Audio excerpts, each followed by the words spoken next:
I want to first talk to you a little bit about our general fund, and then I'll get back into it in more detail later. Yesterday, the House passed an austere, the House has not yet passed it, but the committee has passed it out, a very austere budget that I think is not only irresponsible, but is totally unacceptable. It hurts everyone really in the state of Alabama. It especially hurts certain individuals, but overall it hurts everyone. And that budget is just unacceptable. And if it is passed by the House, which I think it will be, really the Senate ought to go ahead and get it. Let them deal with it a little while. The House has been working on it now for many, many months, and so now the Senate needs to work on it a little. But I think that the problem is this, is we basically just don't have enough money. And there is no way to sugarcoat it. There's no way to say that we can cut our way out of this, that we can streamline government anymore, which folks, these new guys that have just come in, they don't realize what we've done over the last 4 years. You know, the last 4 years, we've done more in Alabama than any state in the country. We've cut government by 12.5%, and no state has done that. We've saved the people of Alabama $1.2 billion annually. No state has done that as far as percentage of savings. So over the last 4 years, we have done what the people have asked us to do without raising any taxes. But now we come to this point in our budgeting process. And the ways that we have fixed it in the past, the Band-Aids that we've had in the past are no longer there. We've run out of Band-Aids. And you know, the 4 years before I became governor, we had $4 billion in federal stimulus money. And that covered up all the problems. And so we thought everything was fine. It never was fine. Even from 2008, it was not fine. So when I came in office, all rainy day funds were borrowed out. All the incentive money to create jobs was gone. The stimulus dollars were gone, and so we were basically broke. But we chose not to raise taxes, but to streamline, and that's exactly what we did, and we've saved a tremendous amount of money. We would not have survived those last 4 years had the people of Alabama not allowed us to borrow $454 million out of the Alabama Trust Fund and shore up the general fund with that for the past 3 years. Well, now that's gone.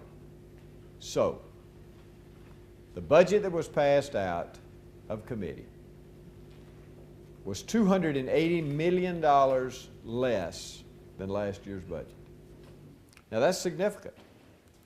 You know, that's 10 or 12%.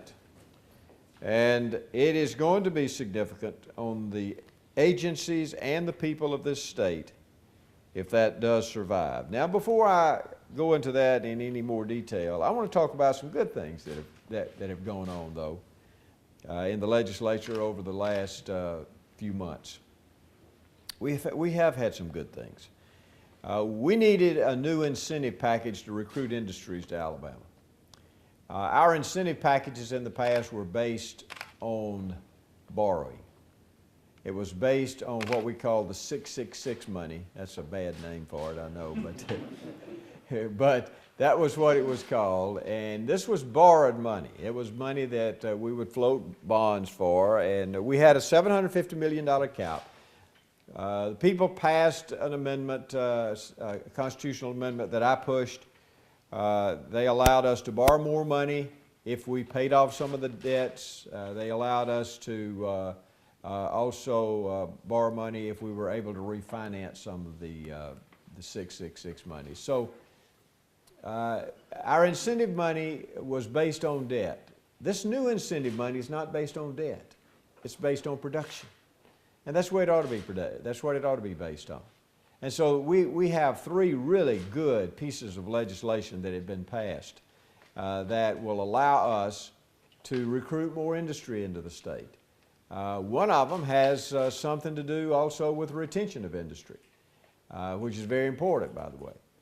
And so we have passed those, and I've signed them into law, and in fact, we probably have used those incentive packages already in, I would say, at least 8 projects across the state already.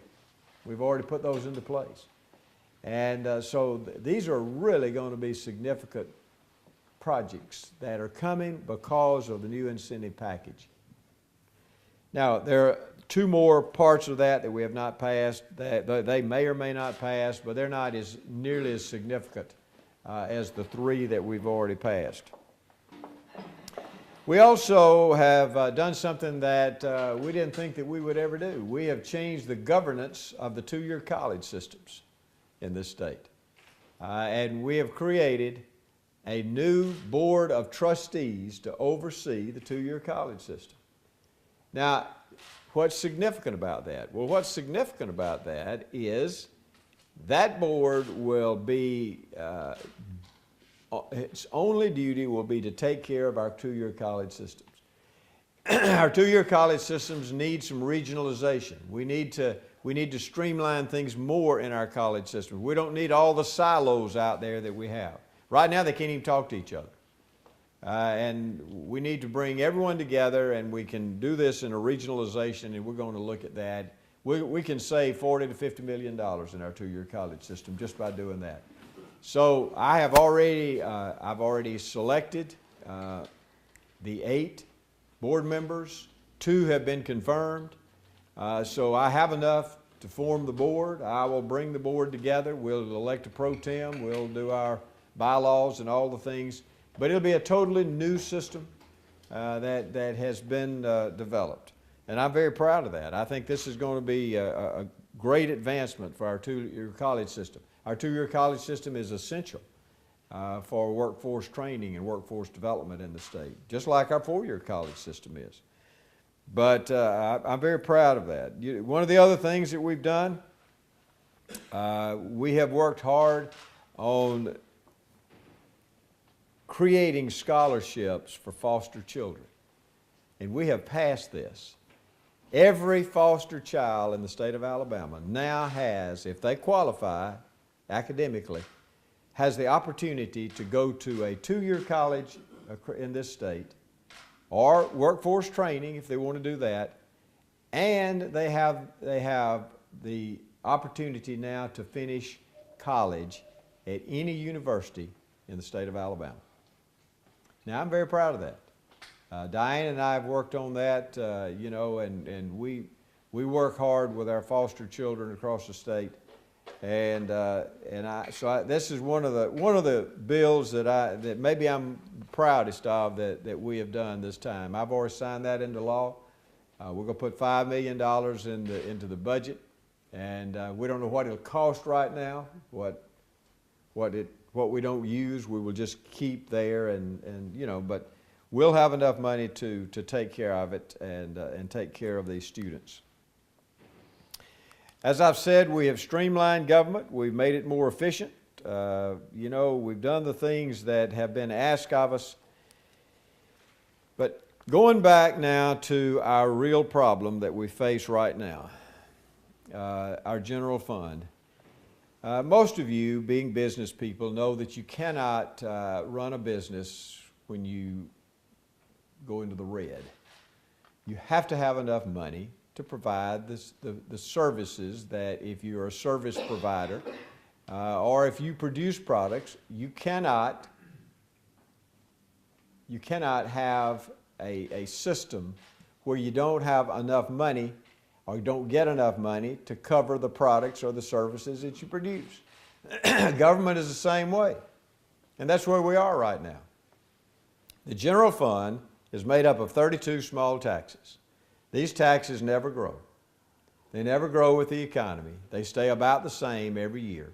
And right now they are at, if we budget this year, it's going to be $1,635,000,000. And like I say, that's $280 million less than what we had this year. This is for next year. So it really never changes. There are no growth dollars that go into it. And what I mean by that is income tax, sales tax, use taxes, There's a little, but not what we really need. And so the economy can pick up. And the economy right now is doing well, folks. It really is doing better. Our unemployment rate when we came in office was 9.3, now it's 5.7. We have fewer people right now applying for unemployment than we have in 20 years. Now that's good. We have more people working today than we have since 2008.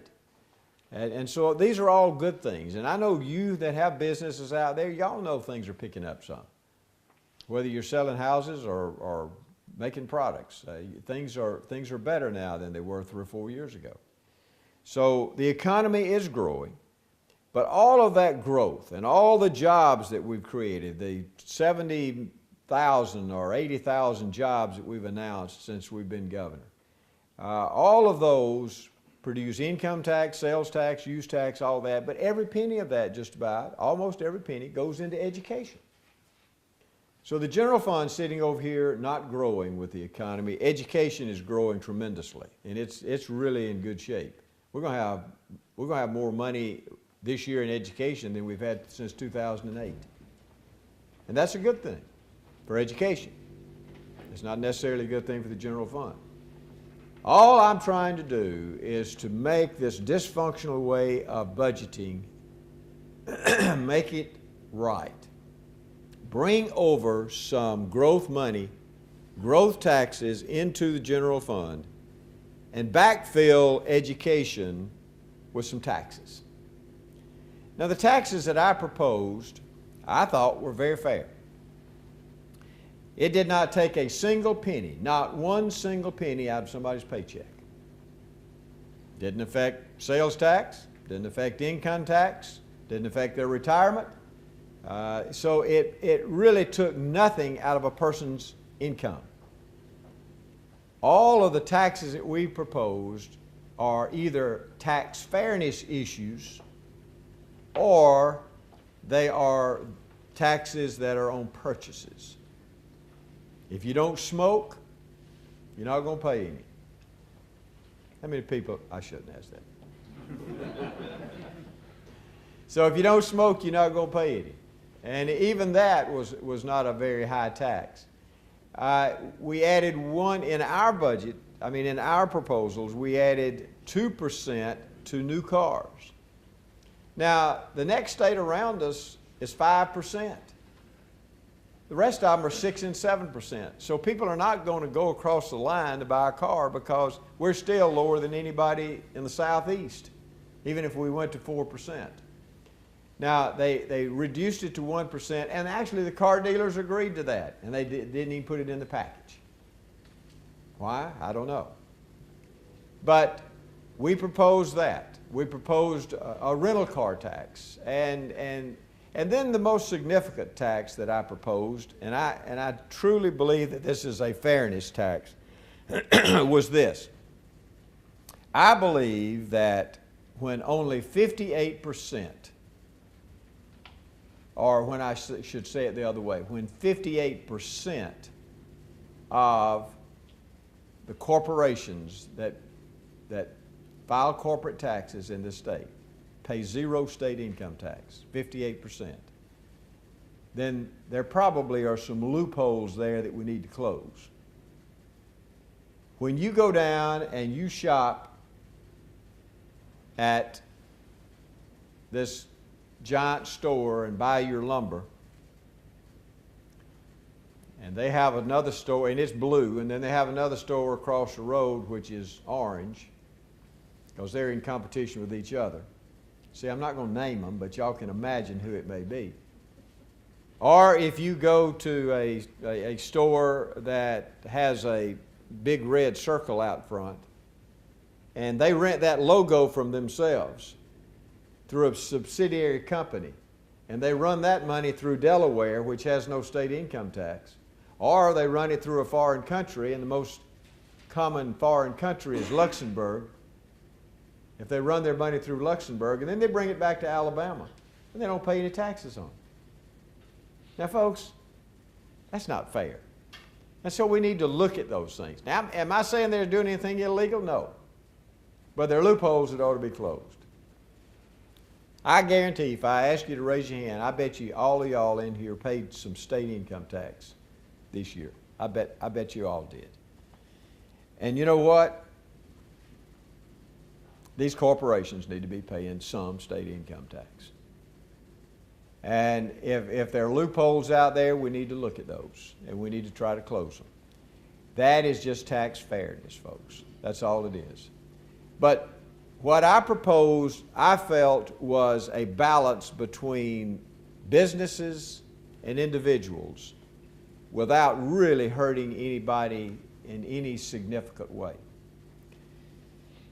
Now, having said that, and having talked about that and presented that to the legislature, it took the House about until the week before last to even bring it up. They actually adopted probably 60% of what I sent over, which is good. And they began at that time to talk about raising some revenue, raising some taxes. I said that we needed $541 million, and that's pretty close to what we need.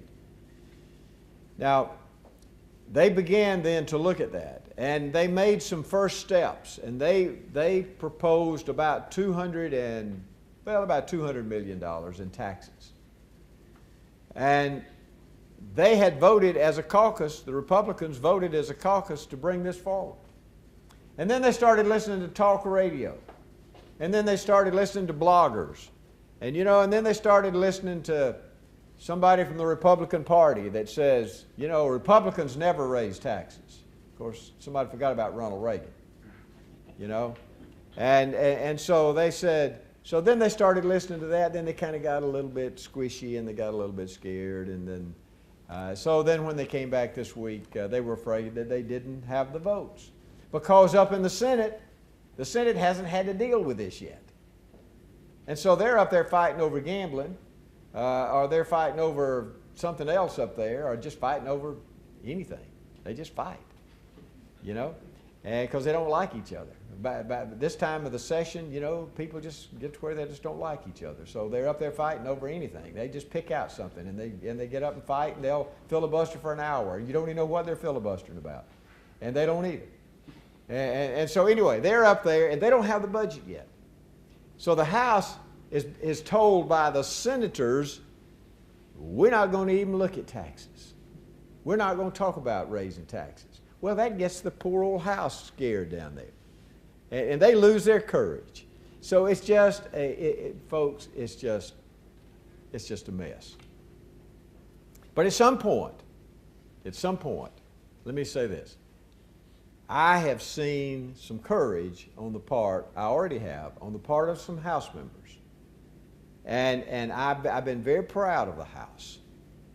I hadn't been as proud of the Senate, but I've been proud of the House because they have been willing to tackle this.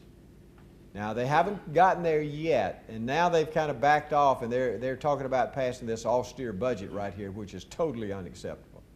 And if it comes to me, obviously I'll veto this. Now, they may override my veto, but I cannot sign on to this package right here. But the House has been making some movement, and I've been very proud of them. So I think they will pass it out of the House next week. Probably they have the votes to do that. If they pass it on up to the Senate, then the Senate's going to have to decide if they're going to pass this austere budget that's going to tremendously hurt the people of the state of Alabama. And some folks may not care about the mentally ill. I do. Some people may not care about people on Medicaid. I do.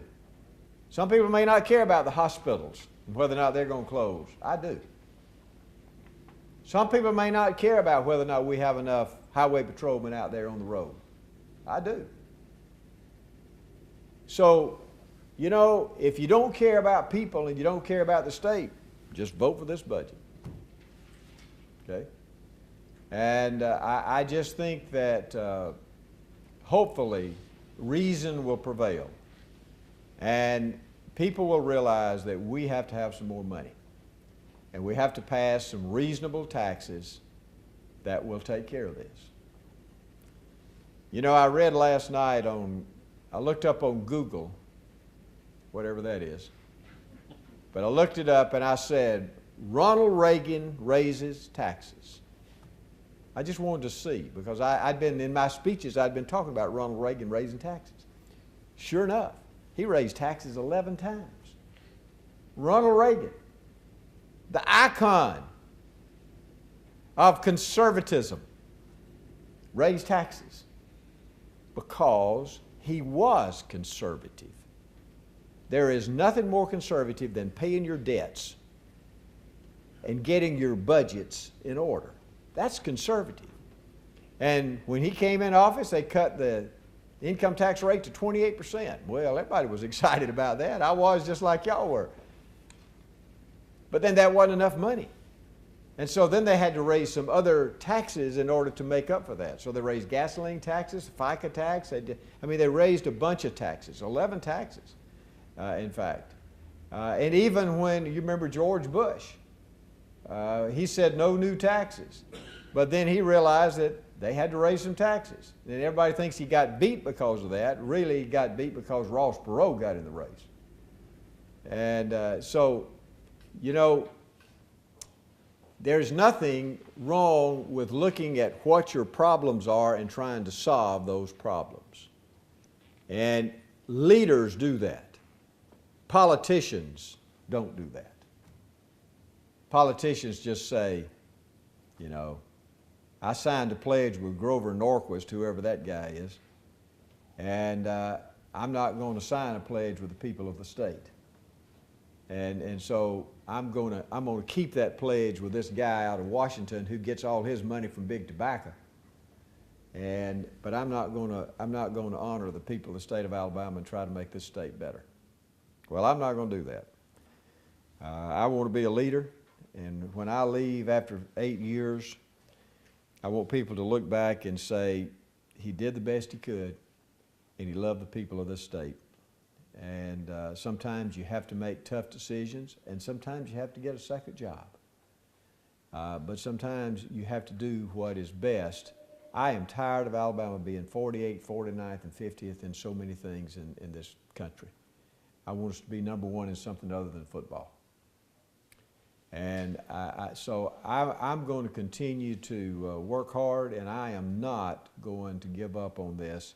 And I want to say, when I've said this at the close of every one of them, that failure is not an option. It is not.